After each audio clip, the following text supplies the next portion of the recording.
Welcome to Invest in Yourself, the Digital Entrepreneur Podcast. Join the podcast mogul Phil Better as he interviews successful entrepreneurs that make their living in the digital world. Now, let's join your host, Phil Better, and his special guest today on Invest in Yourself, the Digital Entrepreneur Podcast. Ladies and gentlemen, welcome back to Invest in Yourself, the Digital Entrepreneur Podcast. I am, of course, the podcast mogul Phil Better, and I am very, very excited to talk to you about my guest today. He is a digital marketer original from Singapore. He left school at 16 to forge his own path, and since has been a web developer, a semi-professional poker player, and a professional chef. Like, this man can do it all. He did have a stint for about 2 years where he decided to visit 10 countries. All while working remotely. And he is a big believer in doing what he loves, not just following the status quo. Ladies and gentlemen, please put your hands together for my good friend, Derrick Kwa. Derrick, thank you so much for being on the show today. Hey, thanks for having me, man. Glad to be here. Derrick, so I just read out this amazing mini intro that you left me to hype you up, but can you give us an introduction to yourself? Tell us a little bit about yourself and how you got into deciding to be a freelancer. So I grew up in Singapore, and Singapore just culturally is very it's a bit more on the conservative side.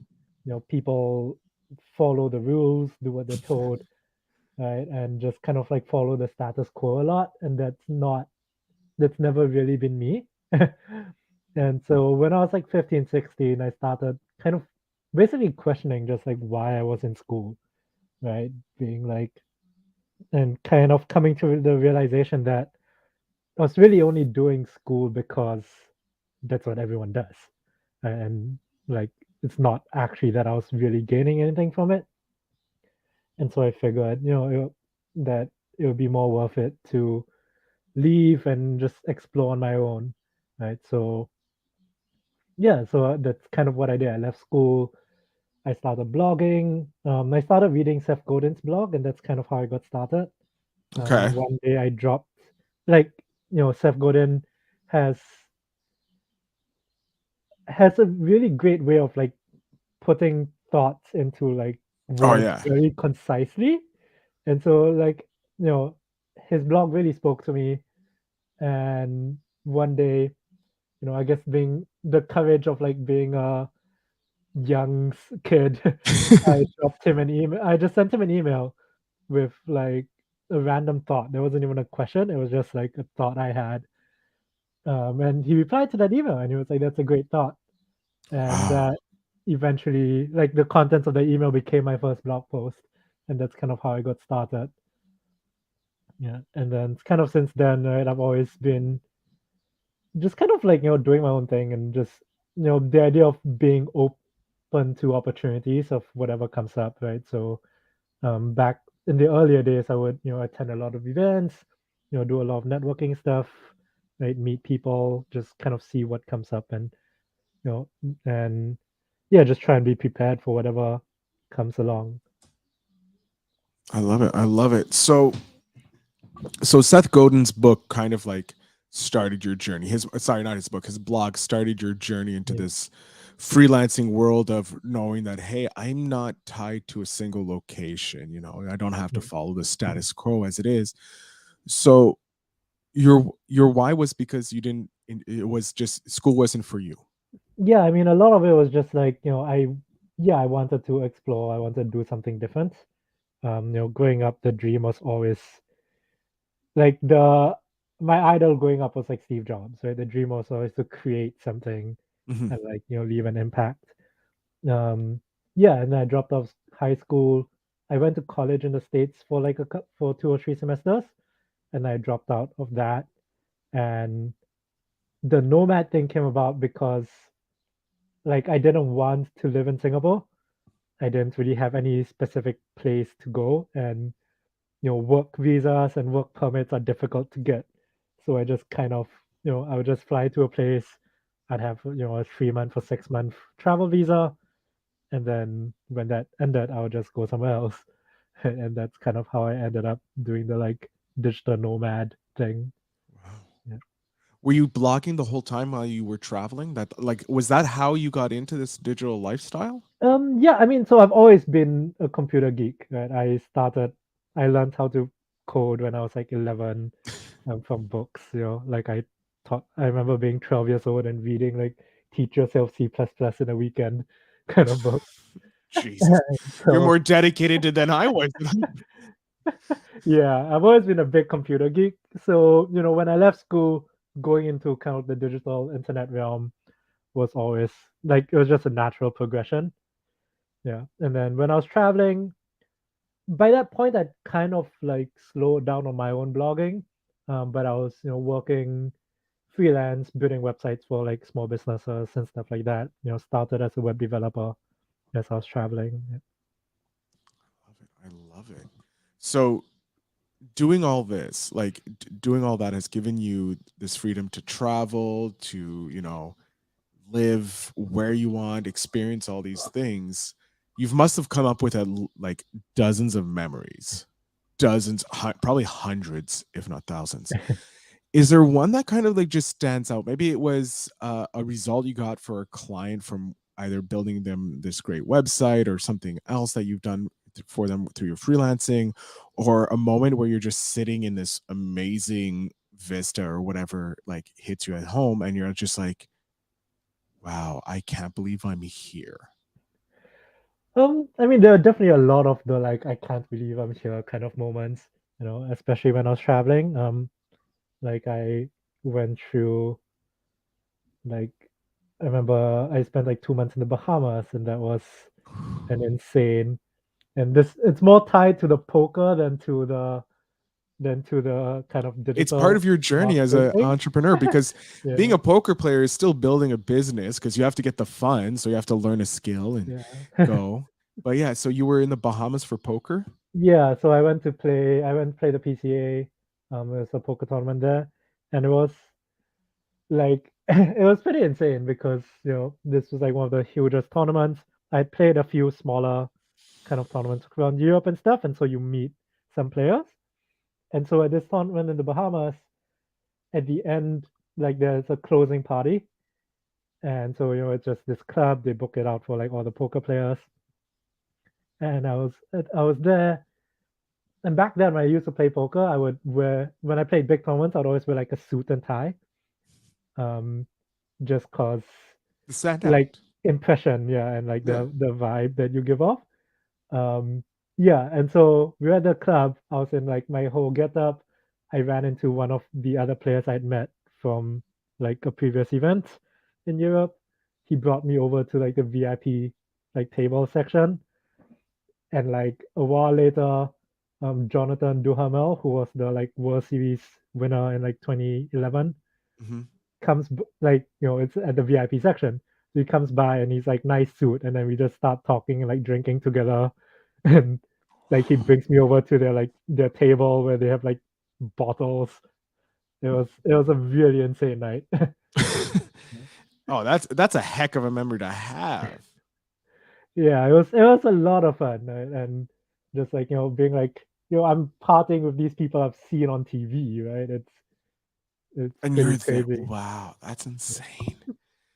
And now let's switch it. That's a great memory to have because you wouldn't have gotten that if you didn't just jump into the digital entrepreneurship because Yeah, for you sure. needed to have some seed money to get to that Yeah. level.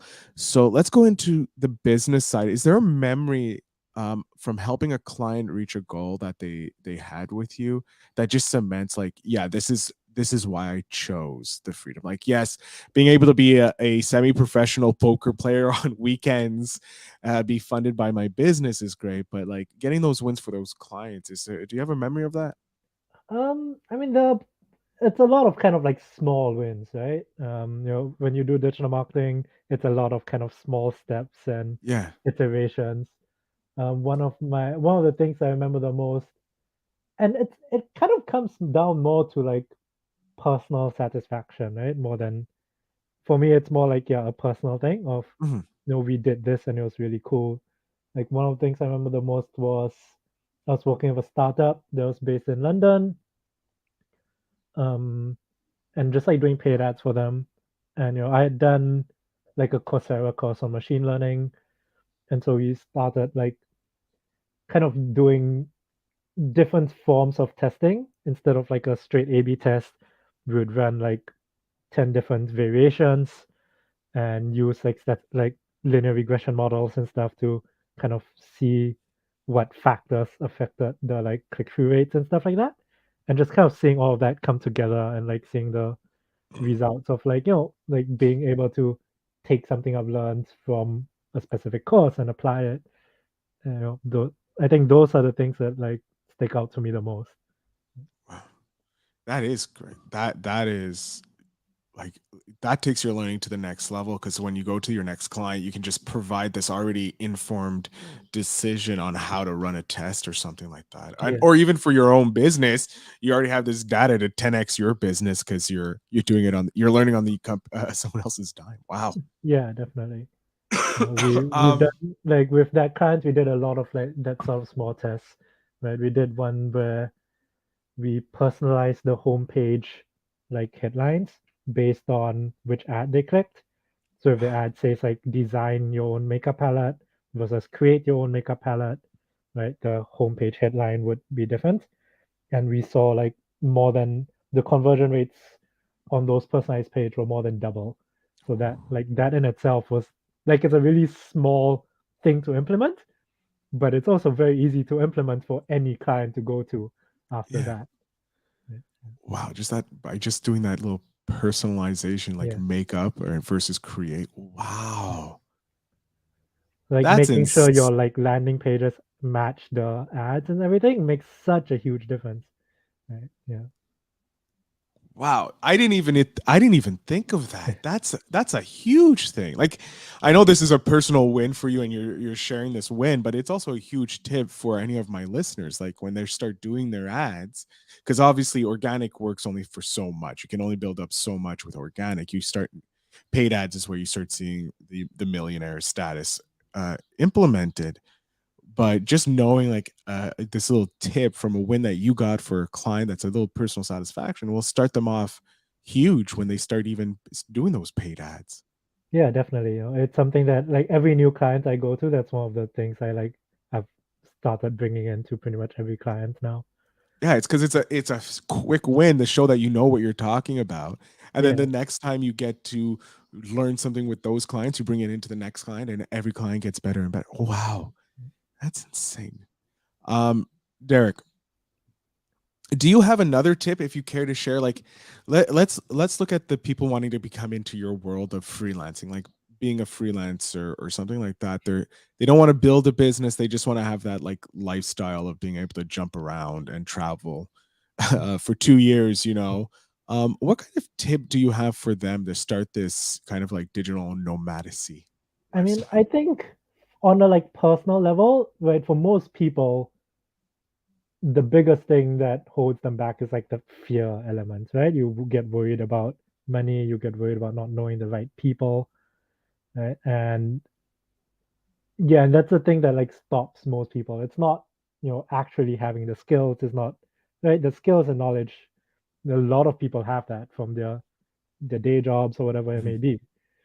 It's the mindset aspect, right? And so for me, a lot the kind of biggest tip I always give people is to kind of break it down into small steps and figure out and just focus on like the next tiny step, right? And not kind of worry about like the big goal that's a lot more daunting and scary, right?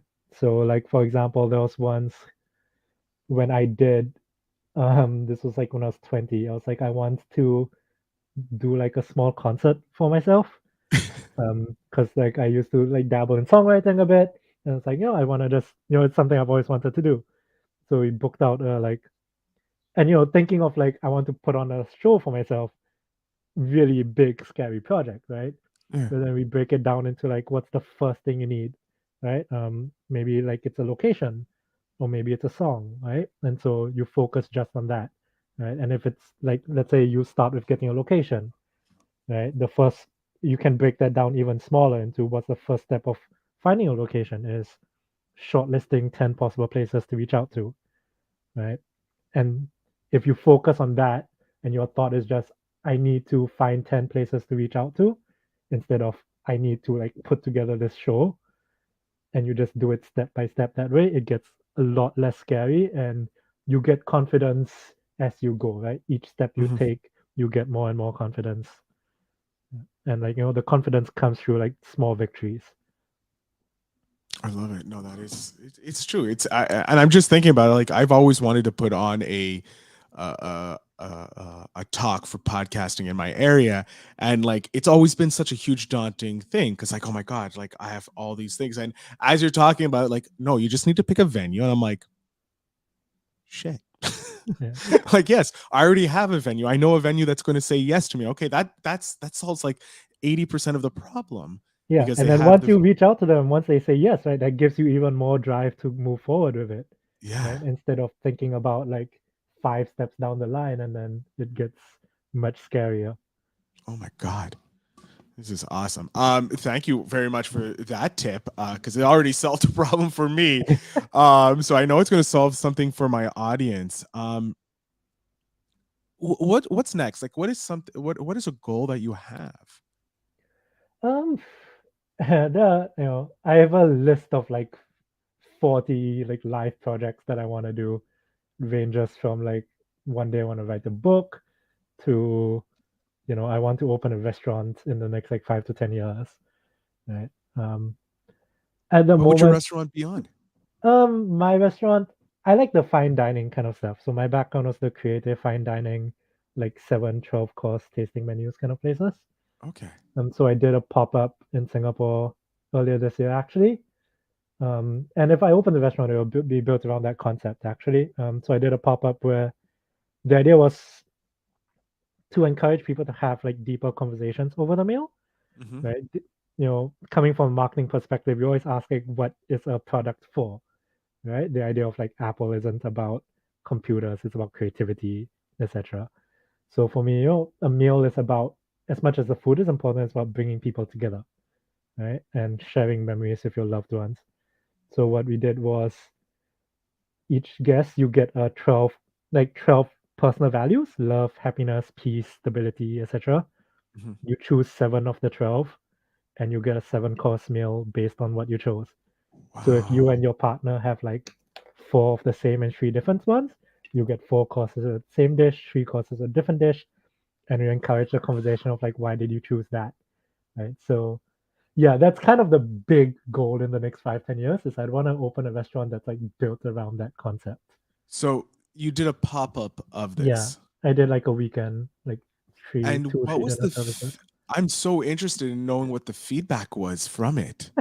The first day was a bit of a shit show. Of Yeah, it was very messy. But the second, third days, like the feedback was pretty good. Like people really enjoyed it. They were like, it's really, it's really unique.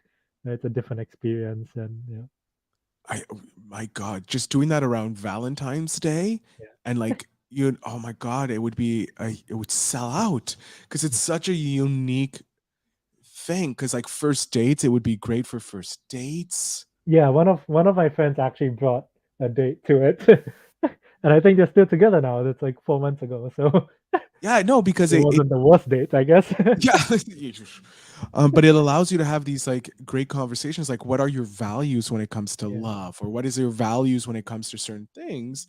When you look for, or like, what do you want to talk about in this meal? You can use your food to dictate the. Oh my god, the marketing for that restaurant is just over the top. yeah. So kind of like, even in my work as a chef, right? Like everything ties in, right? Like the marketing background. I think if you pay attention enough, like no matter what paths you take, there are things you can always kind of tie in together. And Steve Jobs had a thing about, when you look back, the dots will always connect, right? And yeah, I think that's something I've slowly been noticing. Yeah. I love it. I love it. Derek, I'm having a great time talking with you. I really want to try your restaurant when it does, so I'm going to definitely keep you in my Rolodex. I want to ask you Spark, which is the Spark the Conversation by Seek Discomfort. Everybody in the realm who listens to my show knows how much I love Spark. Here it is. Have you ever felt like you could never truly repay someone for something they did for you? Please explain. Hmm, it's a good question. I don't know. There's not. It's not really a specific like thing per se. I think for me, it's more just like people and like the relationships. Where like some of my closest friends who've kind of always been there and such. Right? It's there's that of like I don't think I can ever like you know repay like that friendship and all. Like people who stuck by me and all that. But I don't think there's a specific like one specific thing in itself that yeah. Okay, I love it.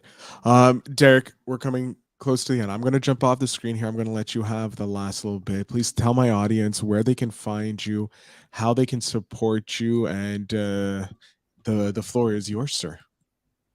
Yeah, so you can find me at derrickkwa.com. I have a kind of free PDF download on like 5 steps to overcoming your fears to like doing what you love. So a lot of what we're talking about of taking those small steps and such. And I also still do like freelance marketing work. So if anyone has like paid ad stuff or like content marketing or really any digital side that you need help with, you can feel free to drop me an email. All my contact details is on my website at derrickkwa.com.